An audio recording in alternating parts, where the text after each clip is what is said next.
loves you. Oh, how he loves me. Oh, how he loves you and me. Have a seat if you would.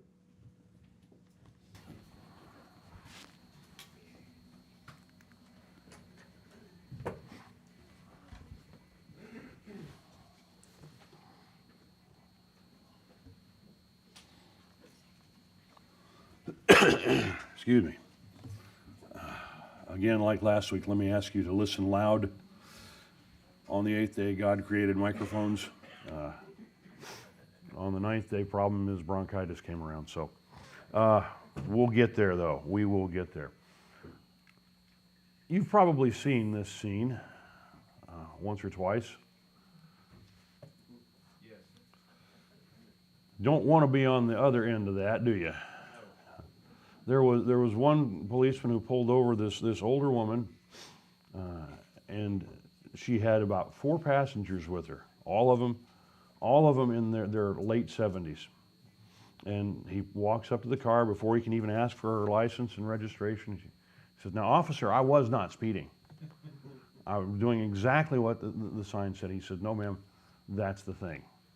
So the speed limit on this road is 45. You were doing 22. Well, that's what the sign said was 22. Ma'am, that's the route number. Oh, you mean that's not what you're supposed to go? No, he says you can cause as many problems by driving.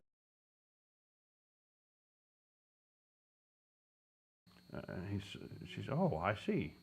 He says, "No, ma'am, I don't mean to be too involved, but your passengers all look like they've seen a ghost."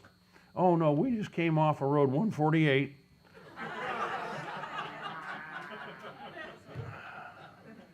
There are times when that describes us. We get limits and maximums mixed up.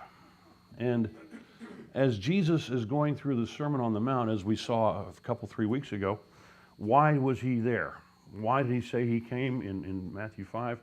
He came not to abolish the law, but to fulfill.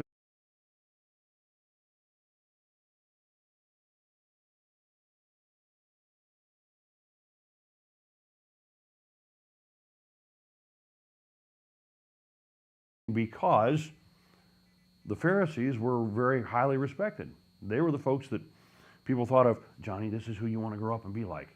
He's a Pharisee. He obeys to the hilt. Well, the problem was they obeyed to the hilt, but that's all it was outside obedience without the heart following along. And so as Jesus goes